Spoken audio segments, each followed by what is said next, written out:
Good day. For those of you who do not know me, my name is Douglas Harder, and in this topic we're going to describe Euler's method. So in this topic we will derive Euler's method straight from Taylor series.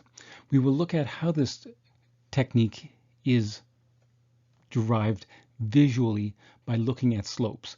We will see that the error is order h squared for a single step, and we will look at two examples for a single step to see that the error is indeed order h squared. We will see how we can apply Euler's method under multiple steps to approximate the solution along a larger interval, and we will implement this in C++. We will look at two examples of this case, and we will also derive the formula for Euler's method based on the definition of integration with Riemann sums. Now suppose that we have the following initial value problem. Now recall from calculus, the value of this function at t0 plus h is the value of the function at t0 plus the slope times h plus an error that depends on the second derivative. But we can substitute the derivative into this formula because we know that the derivative of the solution is that function f of t, y of t. And therefore, at this specific point, the slope is f at t0 plus y at t0. But wait a second.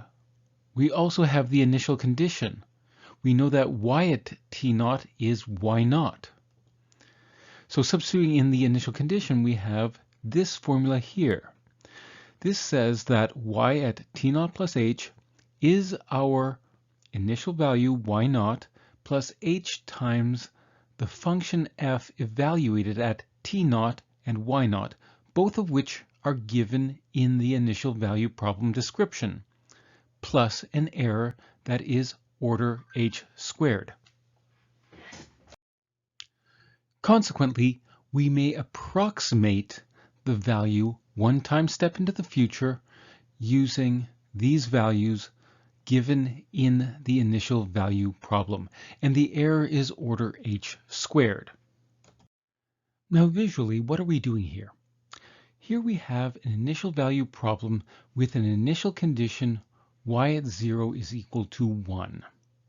Now the solution to this initial value problem is shown with the blue curve. However, we'd like to approximate this solution. Specifically, let's try to approximate the value at 0.4. So we will call this approximation y1. So what we're going to do is we're going to substitute t equals 0 and y is equal to 1 into the differential equation, and that will give us the slope at t equals 0. So that arrow there shows the slope at the point that is indicated. We will then estimate the value at t equals 0.4 by following that slope out a distance 0.4. So it's essentially 1 times 0.4 times the slope. So this is the approximation of that point there, which is the actual solution at time t equals 4. And as you can see, if you make h smaller, that is, you approximate a point closer to 0 using this slope, you'll also see that you get a slightly better approximation. Now one problem here is that this only estimates the solution at t0 plus h. So what happens if we want to estimate the solution at t0 plus 2h or t0 plus 3h? The problem is if we use a larger h and just follow that slope out further, the error increases by, in the first case, a factor of 4, and in the second by a factor of 9. So this is clearly not going to work. Well, suppose that we assign t1 to be t0 plus h. So therefore, our approximation of y at t1 is y0 plus h times the slope at the initial point. So in this case, y at t1 is approximately equal to y1. y1 is our approximation. The left-hand side is the assumed exact value of the solution to the initial value problem. Therefore, we can define tk to be t0 plus k times h, and assume we have an approximation now for y sub k, which approximates the solution at y at t sub k. Well, in this case, we can simply calculate y sub k plus h times the slope at that point.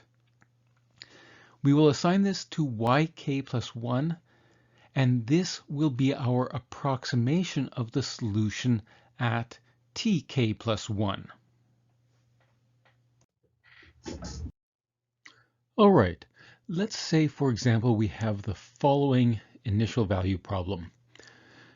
Now, just to remind you, the derivative is negative y of t. Therefore, f of t and y is simply the negative of the second argument. All right, so sometimes students substitute t into y of t.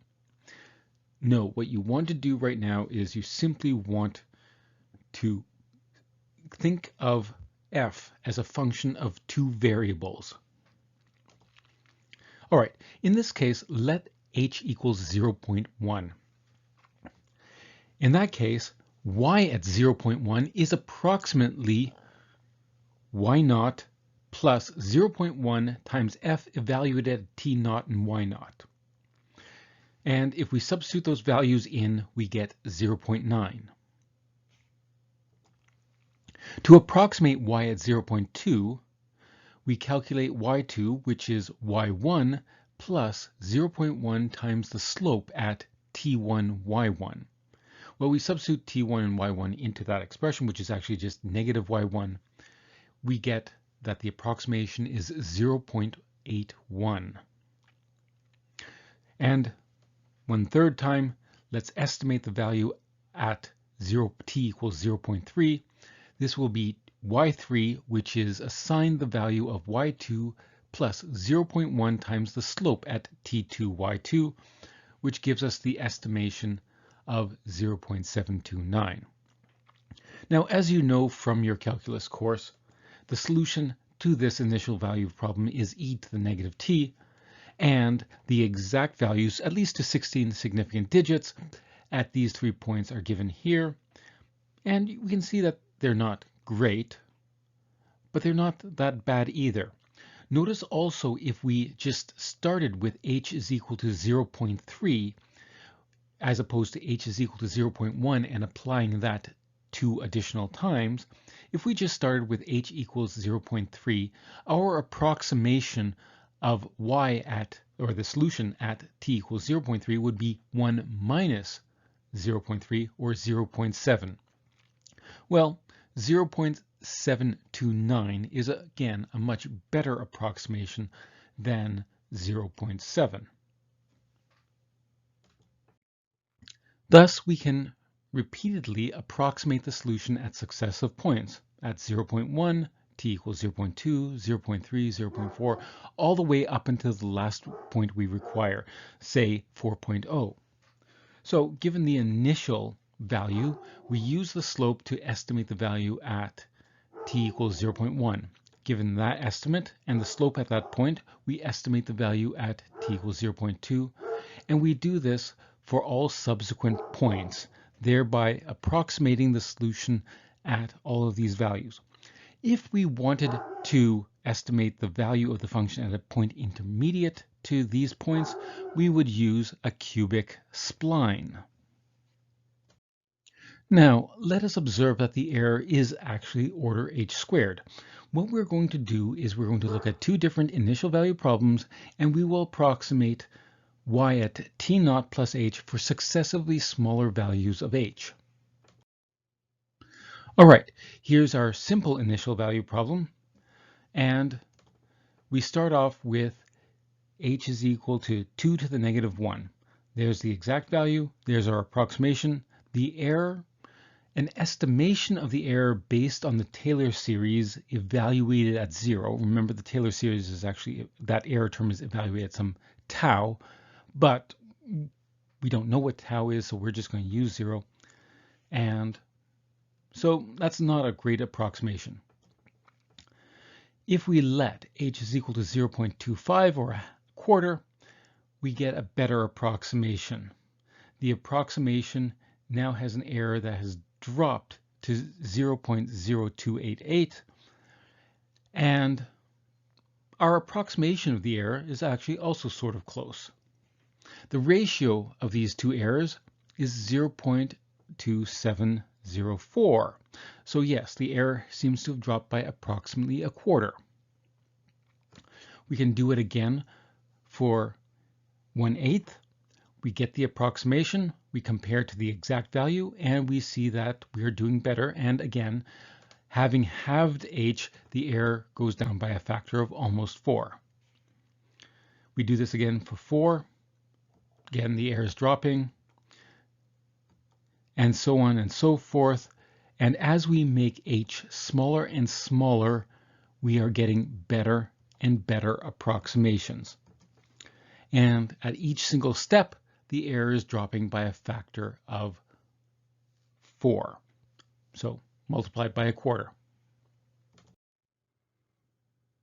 All right, here's a second initial value problem, and the solution is shown on the right. So we can estimate y at 0.5. There's the exact solution. There's our approximation by adding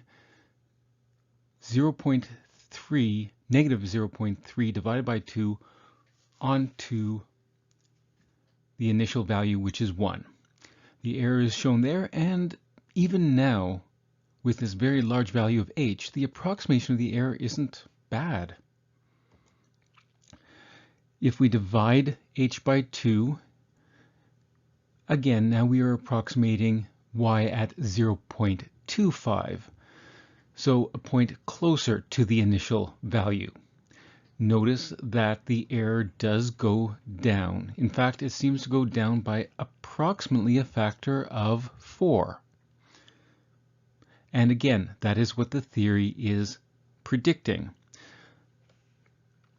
Divide h by 2, the error continues to drop, and it's dropped by approximately, again, a factor of 4. Divide h by 2 again. Again, we get a better approximation, and the error is once again dropping by approximately a factor of 4. And we can continue to do this, estimating points closer and closer to the initial point. And at each point, the approximation is better and better, resulting in smaller error, and at each step, the error is dropping by a factor of approximately 4. So now we have an issue. As with integration, we are approximating the solution on an interval, not just at a single point, so we can't just make h arbitrarily small. So instead, what we will do is we will allow the user to pass in an interval or range on which we will approximate the solution, and we will assume that the first point is the initial value. We will then break that interval into n subintervals. So h will be t final minus t naught all over n. We will then find this solution with two different initial value problems, both with the initial condition y at 0 is equal to 1, and we will approximate y at 5 using 2 to the n intervals where n goes from 1 to 10. However, before we do this, we have to, of course, implement this. Now, let's take a look at the arguments of this function Euler. The first argument is a function pointer, and that function takes two arguments, t and y, and returns a value. The second point, the t range, is a pair of double precision floating point numbers, the first of which is assumed to be t0, and the second of which is assumed to be the other end of the interval on which we'd like to approximate the solution. We then have the initial value y0, and then we have an argument n that is the number of intervals we'd like to break the range into. Now, most interesting, however, may be the return value. We're returning something called a tuple. A tuple is essentially an object that can contain whatever you want of n different types. In this case, all of the entries of this tuple will be pointers to arrays. We're going to see how we use this, but we can create one of these objects, and then the user, when they get this tuple back, they can access the first array, the second array, or the third array. All right, let's implement this function. The first thing we will do is we will calculate h. It's the difference between the second endpoint and the first endpoint all over n. We need to, of course, store the results somewhere. We are going to store the t values, the y values, but we'll also store the slopes. We want to return the slopes to the user so the user can use, for example, splines to estimate the value at intermediate points. This is important because we don't want to have to calculate the function any more often than is absolutely necessary. Now we can assign the first entry. Well, the first t value is the left-hand endpoint of the range. The first y value is the initial value y0. And the slope at that point is just the function f evaluated at t0, y0. So now we have a loop. The loop goes from 0 to n-1. And so first we set tk plus 1 is equal to our initial t value plus h times k plus 1. That's the same as saying tk plus 1 is equal to tk plus h. We will then approximate the y value at that next point. Well, at the next point, the approximation is the current value yk plus h times the slope at yk, and you'll recall that we stored that value in the array dys. Finally, we'll calculate the slope at that new point by evaluating the function at both tk plus 1 and yk plus 1. We will return a tuple using the makeTuple function, and we just pass the three objects that will be returned. We can use this as follows. Here we have our main function, and we'll set the output to print 16 digits. We will call Euler, and the first argument is the function pointer, which we'll define later. The second function is the t range, so from 0 to 5.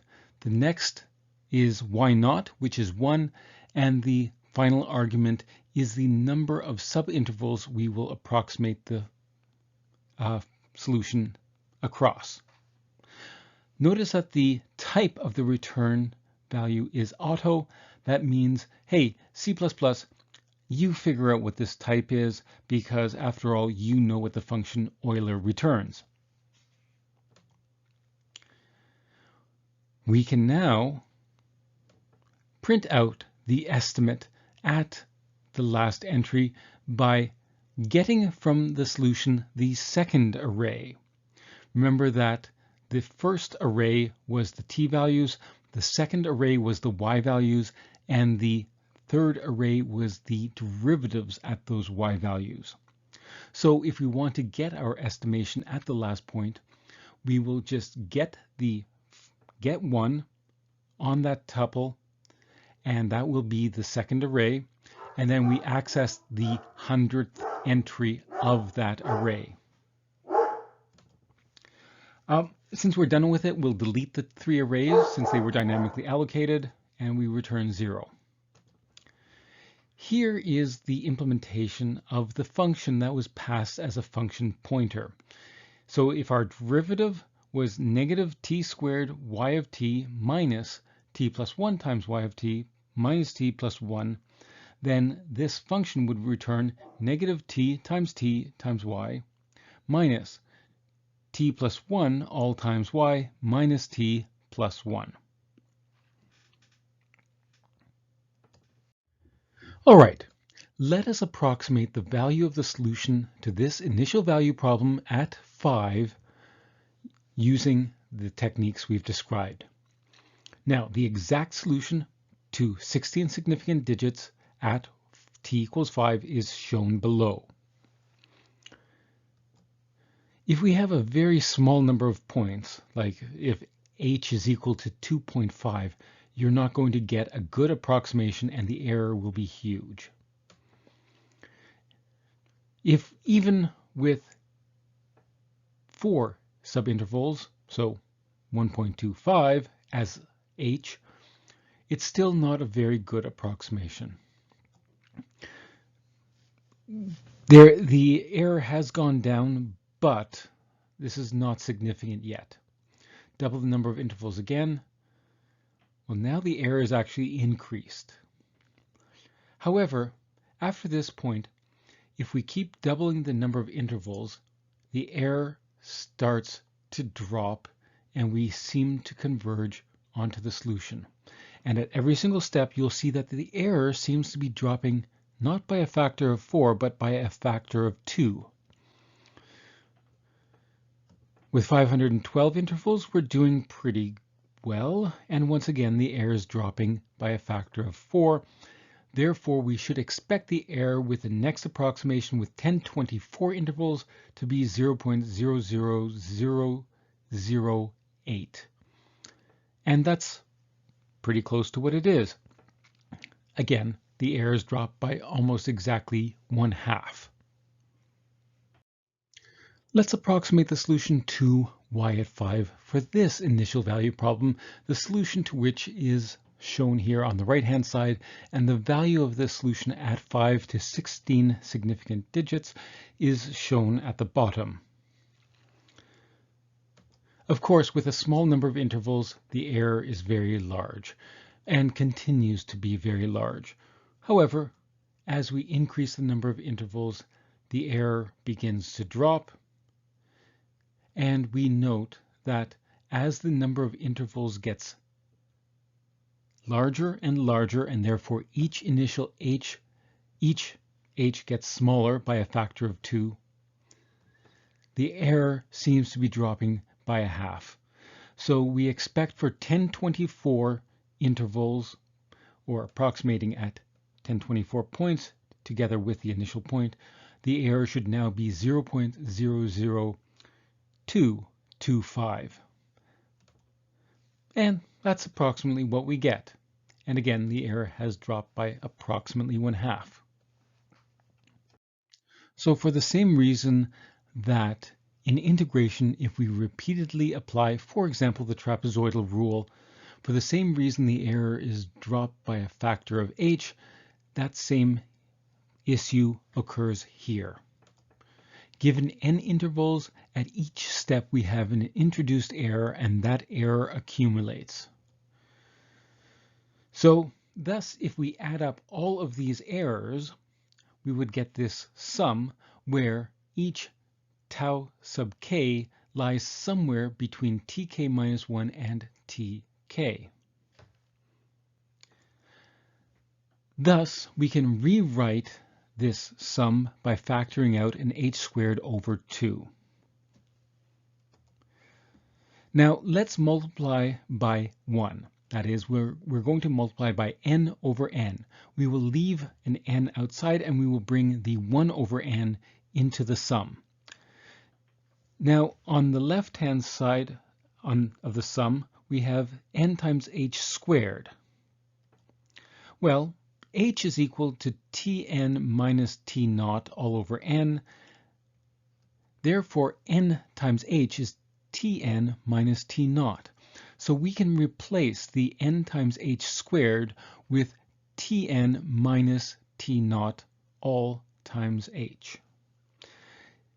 The sum, however, is the average of the second derivatives evaluated at those points, and therefore we may apply the intermediate value theorem, assuming the second derivative is sufficiently differentiable. So therefore, we have that the error is approximately this value for some value of tau between T naught and Tn. All right, now you will recall that I mentioned previously that finding a solution to an initial value problem is equivalent to performing an integration. Specifically, y at t naught plus h is y at t naught plus the integral from t naught to t naught plus h of that integrand. Now, we can do a Riemann approximation by just picking one point of the value of that function, specifically t naught, and integrate that constant.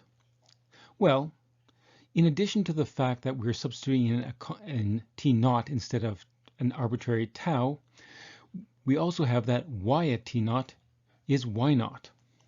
So now we're approximating the integral using a Riemann sum by evaluating the integrand at a single point. That is a constant. Integrating a constant over an interval of width h is just h times that constant, which is Euler's approximation. All right, this is nice because Riemann sums were the worst approximation of the integral.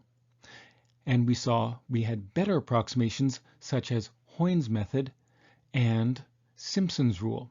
So we will try to find better approximations of a first-order initial value problem using substantially better techniques in the next few lectures. All right, following this topic, you now understand Euler's method for approximating a solution to a first-order initial value problem. You are aware of the visual interpretation of this technique by sampling the slope at the initial point and following that slope out a distance h. You are aware that with a single step, the error is order h squared as derived from the Taylor series approximation. You are aware that we must, however, apply this technique multiple times to estimate the solution to the initial value problem on a larger interval. However, you also now know that the error in this case drops to order h. You have seen a number of examples and an implementation in C++, and you understand the derivation and equivalence of this approximation to how Riemann sums work. In subsequent lectures, we are going to look for better approximations of initial value problems. One that uses, for example, techniques such that we saw in Hoyne's method and Simpson's rule. Here are the references, acknowledgements, the colophon, and a disclaimer. Cheers!